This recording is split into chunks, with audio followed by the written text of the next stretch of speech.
Importance of tertiary sector in India economy. This is the topic for our class. In the previous class,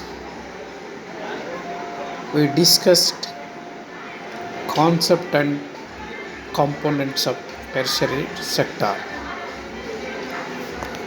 Now we are going to discuss importance of tertiary sector in the economy. The importance of service sector is providing supportive services to the growth of agriculture and industry in Indian economy. The service sector plays a very important role in Indian economy. Not only in Indian economy, the service sector plays an important role in the economy, whether it is developed country or underdeveloping country. So this shows the importance of service sector in the economic development, economic growth. ఏదైనా ఆర్థిక వ్యవస్థలో ముఖ్యంగా 3 రంగాల యొక్క పాత్రని కనుక మనం చూసుకున్నట్లయితే, అంటే వ్యవసాయ రంగం, పారిశ్రామిక రంగం, సేవల రంగం. ఈ మూడిట్లో అత్యంత ప్రధానమైనటువంటి రంగం ఈ సేవల రంగం లేదా సర్వీస్ సెక్టర్ అని చెప్పవచ్చు. ఏ ఆర్థిక వ్యవస్థ అయినా సరే, అభివృద్ధి చెందిన ఆర్థిక వ్యవస్థ అయినా, చెందుతున్న ఆర్థిక వ్యవస్థలో కూడా ఈ సేవల రంగం యొక్క పాత్ర చాలా ఎక్కువగా ఉంటుంది, ముఖ్యంగా అభివృద్ధిలో.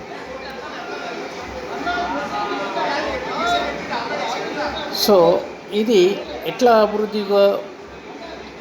అభివృద్ధి కారకంగా పనిచేస్తుంది అని చూసినట్లయితే,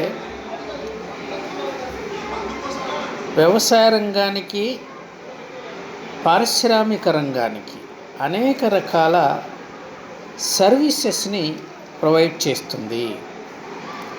ఆ 2 రంగాల యొక్క అభివృద్ధికి చోదక శక్తిగా సర్వీస్ సెక్టార్ పనిచేయడం జరుగుతూ ఉంటుంది. కాబట్టి సర్వీస్ సెక్టార్ కనుక లేకపోయినట్లయితే, సర్వీస్ సెక్టార్ యొక్క అభివృద్ధి కనుక లేకపోయినట్లయితే ఆర్థిక వ్యవస్థ అభివృద్ధి చెందే అవకాశం లేదు. ఎందుకంటే మిగతా 2 ప్రధానమైనటువంటి రంగాలైనటువంటి వ్యవసాయ రంగానికి కావలసినటువంటి, పారిశ్రామిక రంగానికి కావలసినటువంటి మౌలిక సదుపాయాలని, ఇన్ఫ్రాస్ట్రక్చర్ ఫెసిలిటీస్ని సర్వీస్ సెక్టారే ప్రొవైడ్ చేస్తూ ఉంటుంది. తద్వారా ఆ 2 రంగాలు అభివృద్ధి చెందుతాయి. ఈ 3 రంగాల యొక్క అభివృద్ధిని మనం నిజమైనటువంటి ఆర్థికాభివృద్ధిగా చెప్పవచ్చు. కాబట్టి ఆర్థికాభివృద్ధిలో అతి కీలకమైనటువంటి పాత్రని ఈ సర్వీస్ సెక్టారు నిర్వర్తిస్తుంది అని చెప్పుకోవచ్చు. సో ఈ సర్వీస్ సెక్టార్ యొక్క ప్రాధాన్యత ఆర్థిక వ్యవస్థలో ఏ విధంగా ఉందో కొన్ని ఇండికేటర్స్ ద్వారా మనం చూడవచ్చు. ఈ ఆర్థిక కోణంలో కనుక మనం చూసినట్లయితే ఈ సర్వీస్ సెక్టార్ యొక్క ప్రాధాన్యతని మనం అంచనా వేయవచ్చు. సో ఈ 4 రకాల ఇండికేటర్స్ ఉన్నాయి. They are percentage of work force employed, అంటే ఆర్థిక వ్యవస్థలో ఎంతమందికి ఉపాధి అవకాశాలని కల్పిస్తూ ఉంటుంది, ఎంత శాతం మేరకి. అంటే మిగతా 2 రంగాలు కూడా ఉన్నాయి. వ్యవసాయ రంగం ఉంది, అంటే వ్యవసాయ రంగం మీద ఆధారపడే వాళ్ళ జనాభా, పారిశ్రామిక రంగం మీద ఆధారపడే జనాభాతో పాటుగా సేవల రంగంలో ఆధారపడేటువంటి వాళ్ళ శాతం ఎంత. సో ఆ రకంగా దీన్ని అంచనా వేయవచ్చు. సో అంటే ఎంతమందికి ఉపాధి అవకాశాలను కల్పిస్తుంది ఆర్థిక వ్యవస్థలో అనేది, ఇది మొదటి సూచికగా చెప్పుకోవచ్చు. Then second one, contribution to GDP. How much it contributes to the GDP. స్థూల దేశీయోత్పత్తిలో సేవల రంగం యొక్క వాటా ఏ విధంగా ఉంది, దాన్ని బట్టే ఈ ఆర్థిక అభివృద్ధిని, ఆర్థిక వ్యవస్థని అంచనా వేయవలసి ఉంటుంది. Third one, investment in tertiary sector. ఆర్థిక వ్యవస్థలో వివిధ రంగాలకు వచ్చేటువంటి పెట్టుబడుల ప్రవాహం. అంటే పెట్టుబడులు ఎక్కువగా ఉంటున్నాయంటే అర్థం ఏంటి? ఆ రంగం ఎక్కువగా అభివృద్ధి చెందుతుందని అర్థం. ఆర్థిక వ్యవస్థలో దానికి అత్యంత ప్రాధాన్యత ఉందని అర్థం. కాబట్టి ఈ మూడు రంగాల యొక్క పెట్టుబడి తీరుతెన్నులని చూసినట్లయితే ఏ రంగం అత్యధిక ప్రాధాన్యత కలిగిందో మనకు అర్థం కావడం జరుగుతూ ఉంటుంది. కాబట్టి ఈ సర్వీస్ సెక్టార్లో వచ్చేటువంటి పెట్టుబడుల ప్రవాహం కూడా ఒక సూచికగా దీని యొక్క ప్రాధాన్యతని మనం చూడవచ్చు. తర్వాత ఎక్స్పోర్ట్స్ ఫ్రమ్ టెర్షియరీ సెక్టార్. విదేశీ వ్యాపారంలో ముఖ్యంగా ఎగుమతులలో సేవల రంగం యొక్క పాత్ర ఏ విధంగా ఉంది, ఎంత వాటాను కలిగి ఉంది. సో ఈ 4 ఇండికేటర్స్, ఈ 4 సూచికల ద్వారా, 4 అంశాల ఆధారంగా మనము ఆర్థిక వ్యవస్థలో ఈ సేవల రంగం యొక్క ప్రాధాన్యతని మనం చూడవచ్చు. సో దీన్ని బట్టే ఆర్థిక వ్యవస్థ తీరుతెన్నులు, ఆర్థిక వ్యవస్థలో సేవల రంగం యొక్క ప్రాధాన్యత, తద్వారా ఆర్థిక అభివృద్ధి ఏ విధంగా ఉందో తెలుసుకునేటువంటి అవకాశం ఉంటుంది. సో ఈ ఇండికేటర్స్ని గురించి మనం ఒక్కొక్క దాన్ని నేర్చుకుందాం. First of all, first indicator service రంగం యొక్క ప్రాధాన్యతను గురించి చర్చించేది employment. The share of service sector in employment as increased from 17.3% in 1950-51 to 26.5% in 2010. So ఇక్కడ ఎంప్లాయ్మెంట్ క్రియేషన్ యొక్క పెరుగుదలని కనుక చూస్తే వివిధ రంగాలలో, అది పారిశ్రామిక రంగం, అలాగే వ్యవసాయ రంగంతో పాటుగా సేవల రంగంలో ఎంప్లాయ్మెంట్ యొక్క పెరుగుదల ఏ విధంగా ఉంది. 1950-51లో ఎంతమందికి ఉపాధి అవకాశాలను కల్పించింది సర్వీస్ సెక్టార్ అంటే కేవలం 17.3% మందికి మాత్రమే ఉపాధి అవకాశాలను కల్పించింది మొత్తం జనాభాలో. ఇప్పుడు 1950-51లో. అలాగే 2010 వచ్చే నాటికి సేవల రంగం ఎంతమందికి ఉపాధి అవకాశాలను కల్పిస్తుంది అంటే 26.5%. అంటే సేవల రంగం యొక్క ప్రాధాన్యత దీన్ని బట్టి మనకు అర్థం కావడం జరుగుతూ ఉంటుంది. ఒకప్పుడు 17% మందికి ఉపాధి కల్పించినటువంటి సేవల రంగం నేడు మిగతా 2 రంగాల కంటే అత్యధికంగా ఉపాధి అవకాశాలని కల్పిస్తున్నటువంటి రంగంగా చెప్పుకోవచ్చు. తద్వారా నిరుద్యోగతను నిర్మూలించడంలో మరి ఇది చాలా ప్రాధాన్యతని కలిగి ఉందని చెప్పుకోవచ్చు. The total persons employed in public and private sector in tertiary activities increased from 179 lakhs in 1991 to 183 lakhs in 2008. So ఇందాకడ మనం ఉపాధి అవకాశాలని ఎంత శాతం మేరకు కల్పిస్తుందో చూసాం. అంటే 1950-51లో 17% మందికి ఉపాధి అవకాశాలని కల్పిస్తే అది 2010 వచ్చే నాటికి 26.5% పెరిగినట్టుగా మనం చూసాం. ఇది చాలా గమనించదగ్గ పెరుగుదలగా చెప్పవచ్చు. ఇది అభివృద్ధికి సూచికగా చెప్పుకోవచ్చు. దాంతోపాటుగా మొత్తం ఎంతమంది ఈ సెక్టార్ మీద ఆధారపడినరో అది ఎంత నుంచి ఎంతవరకు పెరిగిందో ఒకసారి కనుక చూస్తే 1991లో మొత్తం ఎంతమంది 179 lakhs peoples employed in service sector. ఇది 1991లో. అదే 2008లో కనుక చూస్తే 183 లక్షల మందికి ఉపాధి అవకాశాలను కల్పించడం జరిగింది. అంటే 179 నుంచి 189 లక్షల జనాభాకి పెరిగినట్టుగా మనం చూస్తున్నాం. అంటే మొత్తం పర్సెంటేజ్ పరంగా చూసినా కూడా పెరుగుదల చోటు చేసుకుంది. అంటే ఈ సేవల రంగం మీద ఆధారపడేటువంటి జనాభా, అంటే ఉపాధి పొందేటువంటి జనాభా పెరుగుతున్నట్టుగా మనకు అగపడ్డది. అలాగే టోటల్ పాపులేషన్ కూడా చూస్తే 170 అంటే 179 లక్షల నుంచి 183 లక్షలకి పెరిగినట్టుగా మనకి అర్థం కావడం జరుగుతూ ఉంటుంది. ఆ రకంగా ఈ ఎంప్లాయ్మెంట్ క్రియేషన్లో, ఎంప్లాయ్మెంట్ జనరేషన్లో సర్వీస్ సెక్టార్ యొక్క ప్రాధాన్యత ఆర్థిక వ్యవస్థలో చాలా ప్రాధాన్యతని సంతరించుకుందని చెప్పుకోవచ్చు. సో అధిక మందికి ఉపాధి అవకాశాలను కల్పిస్తున్నటువంటి రంగం పబ్లిక్లో కాబట్టి, పబ్లిక్ రంగంలో కానీ ప్రైవేట్ రంగంలో కానీ ఏ రంగంలో చూసుకున్నా కూడా సర్వీస్ సెక్టార్లో ఉపాధి పొందే వాళ్ళ సంఖ్య రాను పెరుగుతున్నట్టుగా మనకి అర్థం కావడం జరుగుతూ ఉంటుంది. సో ఈ రకంగా సర్ లూయిస్ అనేటువంటి ఎకనామిస్టు అసలు ఆర్థిక అభివృద్ధి అంటే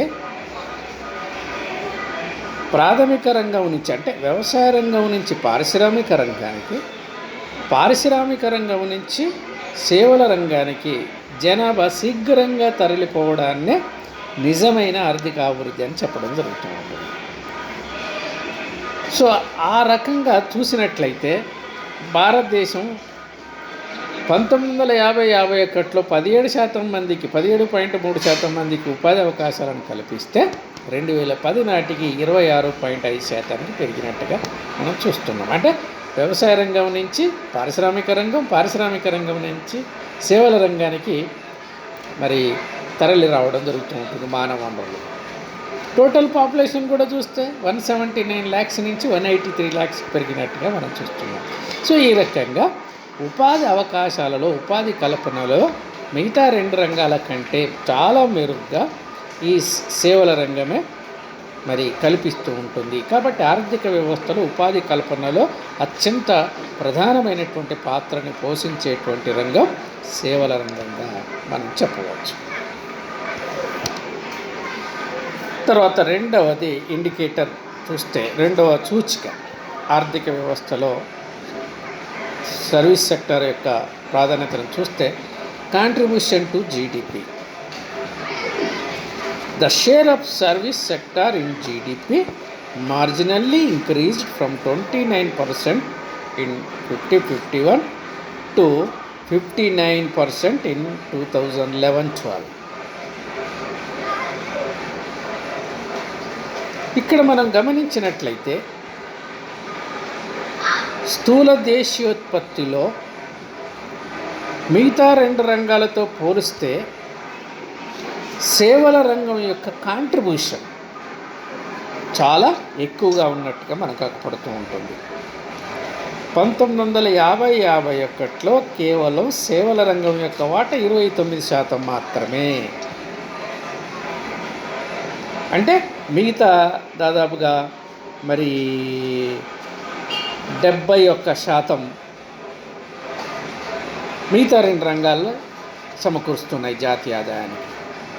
అదే 2011-12 వచ్చే నాటికి దాదాపుగా 59% ఆదాయాన్ని కేవలం సేవల రంగం నుంచే జాతీయ ఆదాయానికి సమకూరుతుంది.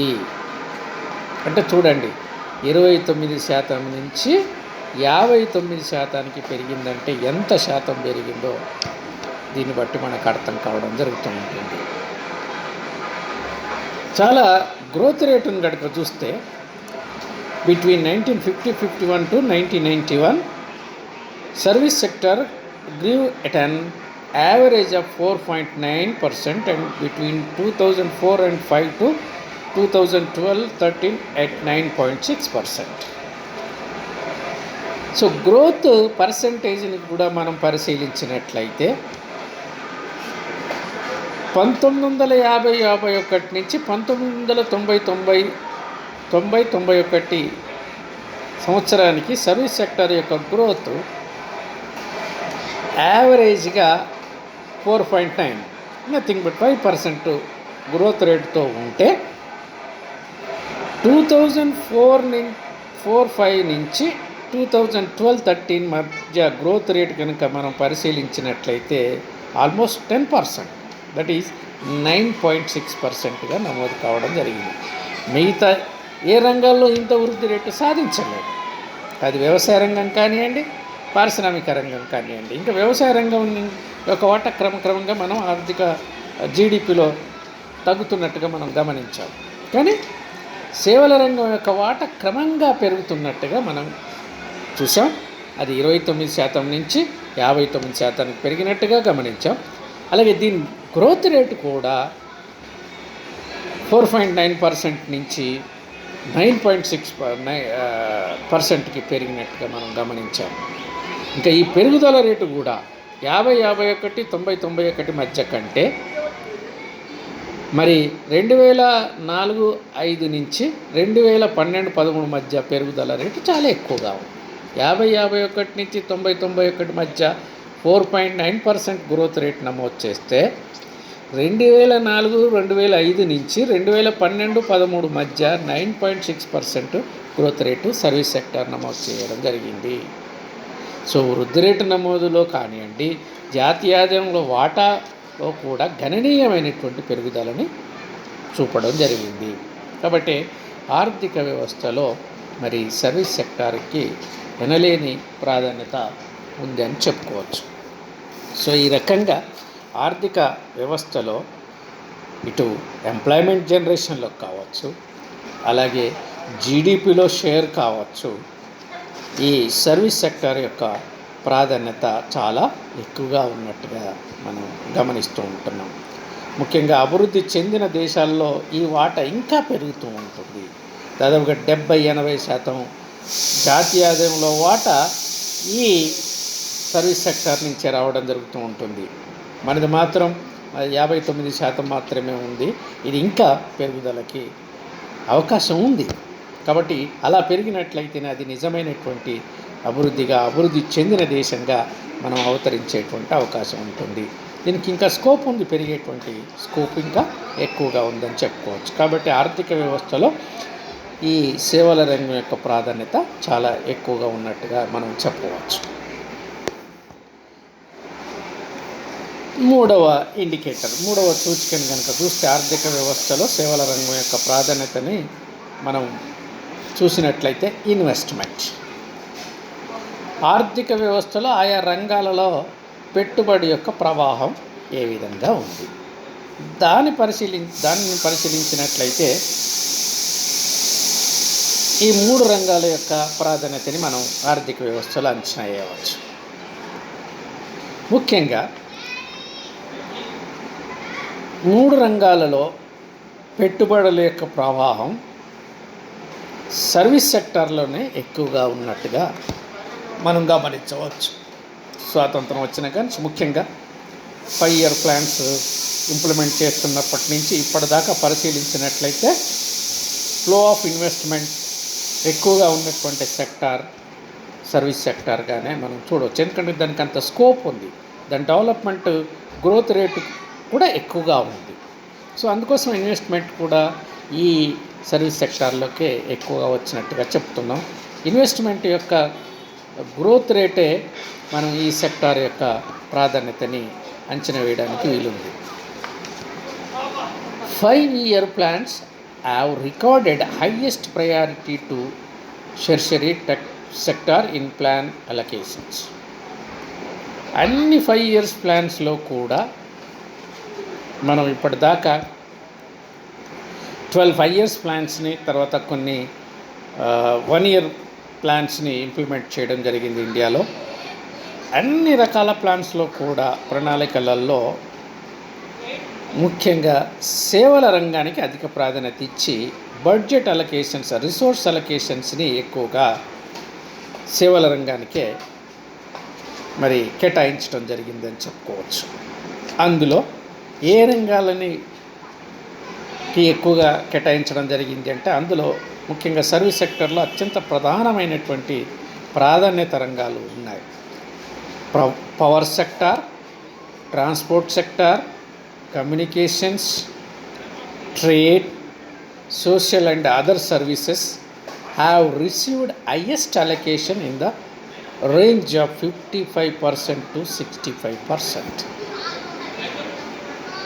సో ఆర్థిక వ్యవస్థకి కావాల్సినటువంటి ఇన్ఫ్రాస్ట్రక్చర్, మౌలిక వసతులు, మౌలిక సౌకర్యాలు లేదా అవస్థాపన సౌకర్యాలలో ప్రధానమైనటువంటిది పవర్.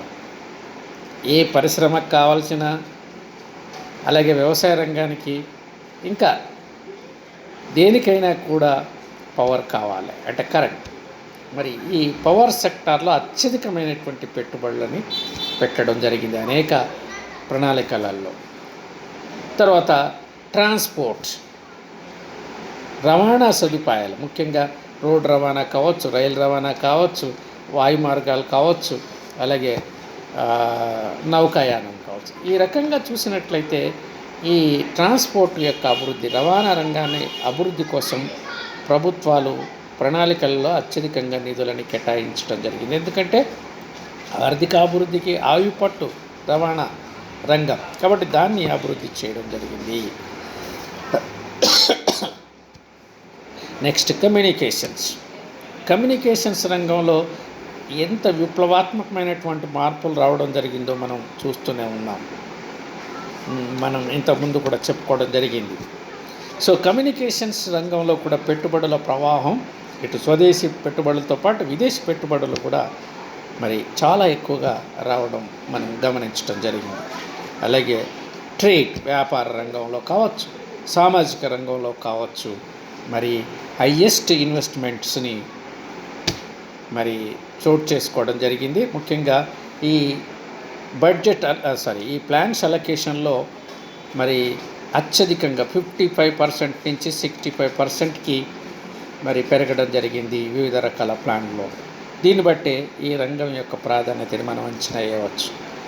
మరి అత్యధిక నిధులు ఆ రెండు రంగాల కంటే అంటే ప్రాథమిక ద్వితీయ రంగాల కంటే తృతీయ రంగమైనటువంటి సేవల రంగానికే ఎక్కువ కేటాయించడం జరిగింది. ఎందుకంటే ఇదే అత్యంత ప్రధానమైనటువంటి రంగం కాబట్టి దీనిని అభివృద్ధి చేసినట్లయితే మిగతా రెండు రంగాలకి ఇది అభివృద్ధి చోదక శక్తిగా పనిచేస్తూ ఉంటుంది అని చెప్పేసి అత్యధికంగా ఇన్వెస్ట్మెంట్ని ఈ రంగంలో పెట్టడం జరిగింది. ముఖ్యంగా పవర్ జనరేషన్కి, పవర్ ట్రాన్స్మిషన్స్కి, అలాగే ట్రాన్స్పోర్ట్ సెక్టార్కి, కమ్యూనికేషన్స్ రంగాలకి, ఇతర అనేక రంగాల యొక్క అభివృద్ధికి ఈ పెట్టుబడులను ఉపయోగించి అవస్థాపన సౌకర్యాలని అభివృద్ధి చేయడం జరిగిందని చెప్పుకోవచ్చు. The 11th plan has increased public and private sectors allocations to tertiary sector by 9% from the previous plans.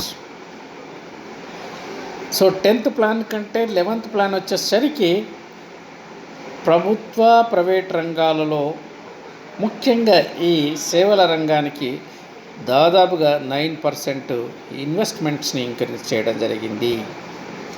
ఎందుకంటే ఆర్థిక వ్యవస్థలో ఇది అత్యంత ప్రధానమైనటువంటి రంగం కాబట్టి దీనిని మొదట అభివృద్ధి చేయాలి. దీని అభివృద్ధి మిగతా రెండు రంగాల అభివృద్ధికి దోహదం చేస్తుంది. అందుకోసమే దీంట్లో పెట్టుబడులు ఎక్కువ పెట్టాలని చెప్పేసి 11th ప్లాన్లో గత ప్లాన్తో పోల్చుకుంటే 9% అంటే 9% కంటే ఎక్కువ పెట్టుబడులని లేదా నిధులని ఈ సర్వీస్ సెక్టార్కే కేటాయించడం జరిగింది. దీన్ని బట్టే మనకి ఆర్థిక వ్యవస్థలో సేవల రంగం యొక్క ప్రాధాన్యత అర్థం కావడం జరుగుతూ ఉంటుందని చెప్పుకోవచ్చు.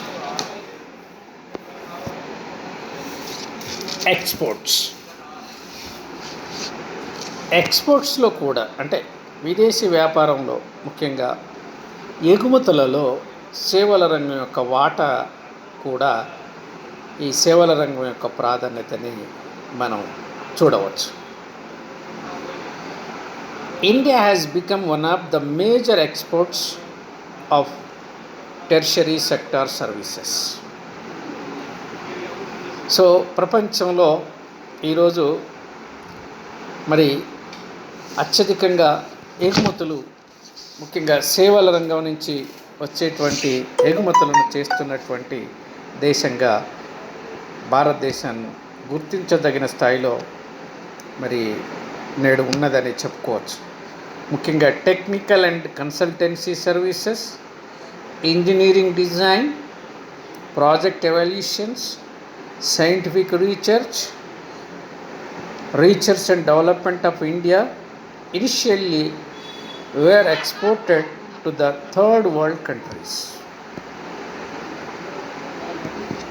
ముఖ్యంగా అనేక రకాల సాంకేతిక పరిజ్ఞానాన్ని, వివిధ రకాల కన్సల్టెన్సీ సర్వీసెస్ని, ఇంజనీరింగ్ సాంకేతిక పరిజ్ఞానాన్ని, వివిధ రకాల ప్రాజెక్టుల ఎవాల్యూషన్కి సంబంధించి శాస్త్రీయ మరి పరిశోధన అభివృద్ధి ఇట్లాంటి అంశాలలో థర్డ్ వరల్డ్ కంట్రీస్కి, ముఖ్యంగా అప్పుడే అభివృద్ధి చెందుతున్నటువంటి దేశాలకి మన దేశం ఈ సేవలని నిరంతరాయంగా అందించడం జరుగుతూ ఉంటుంది. తద్వారా ఆ దేశాలలో ఆర్థికాభివృద్ధికి దోహదం చేస్తుందిగా చెప్పుకోవచ్చు. సో ఇప్పుడు కూడా కొన్ని అభివృద్ధి చెందిన దేశాలు కూడా మన కొన్ని రంగాల్లో, ముఖ్యంగా టెక్నికల్ ఆస్పెక్ట్స్లో చూస్తే మన నుంచి సహాయ సహకారాలను తీసుకోవడం జరుగుతూ ఉంటుందని చెప్పుకోవచ్చు. సో ఈ రకంగా ఈ సర్వీస్ సెక్టార్లో భారతదేశం మరి అత్యధికంగా ఎగుమతులలో ఎక్కువ వాటాని కూడా కలిగి ఉంది అని చెప్పుకోవచ్చు. ఇప్పుడు మొన్న చూస్తే చాలా రకాల డ్రగ్స్ని మరి మనం ఇతర దేశాలకి ఎగుమతి చేయడం జరుగుతూ ఉంటుంది. సో అట్లాగే ఇంకా చాలా రకాల సేవలని కావచ్చు మరి ఇతర దేశాలకి మనం ఎక్స్పోర్ట్ చేస్తూ, ముఖ్యంగా థర్డ్ వరల్డ్ కంట్రీస్కి అందిస్తూ మనం ఆయా దేశాల యొక్క అభివృద్ధిలో కీలకమైనటువంటి పాత్రను పోషించడమే కాక మరి విదేశీ మారక ద్రవ్యాన్ని కూడా ఆర్జించడంలో కీలకమైనటువంటి పాత్ర ఈ సేవల రంగం యొక్క ఎగుమతులు దోహదం చేస్తున్నాయి అని చెప్పుకోవచ్చు. ఇక వీటి తీర్థనలను కనుక చూస్తే మనం from 2000 India has a cutting edge in the global competitive market in almost all areas of tertiary sector. Software consultancy, construction, engineering, tourism sector have become major export revenue earners. So ప్రపంచంలోనే గుర్తించదగ్గ స్థాయిలో ప్రపంచ దేశాలతో పోటీ పడుతూ మనం చాలా రంగాలలో మరి ఎగుమతులు చేయడం జరుగుతూ ఉంటుంది. చాలా రకాల వస్తువులను కావచ్చు, సేవలను కావచ్చు, ముఖ్యంగా సర్వీస్ సెక్టార్ నుంచి. సాఫ్ట్వేర్ కన్సల్టెన్సీస్,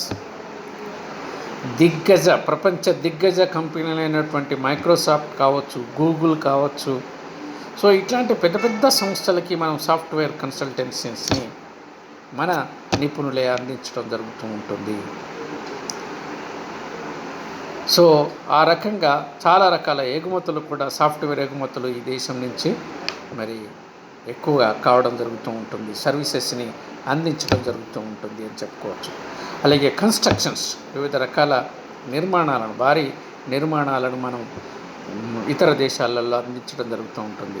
ముఖ్యంగా శ్రీలంక కావచ్చు, బంగ్లాదేశ్, ఆఫ్ఘనిస్తాన్, ఆ తర్వాత ఇరాన్, ఇట్లాంటి చాలా దేశాలలో మనం అనేక రకాల విమానాశ్రయాలను కానీ, నౌకా స్థావరాలను కానీ నిర్మించి ఇవ్వడం జరుగుతూ ఉంటుంది. అలాగే ఇంజనీరింగ్ సంబంధించి, ఇంకా టూరిజం సంబంధించినటువంటి అనేక రకాల సేవలని మనం ఇతర దేశాలకి అందిస్తూ మరి మన ఎగుమతుల విలువని పెంచుకుంటూ విదేశీ మారక ద్రవ్యాన్ని ఆర్జిస్తూ ఆర్థిక వ్యవస్థకి సుస్థిరతని తీసుకొస్తున్నటువంటి రంగం ఈ సేవల రంగం అని చెప్పుకోవచ్చు. చాలా ఆదాయాన్ని, విదేశీ మారక ద్రవ్యాన్ని ఆర్జిస్తున్నటువంటి రంగం సేవల రంగం అని చెప్పుకోవచ్చు. Revenue earning of tertiary sector increased from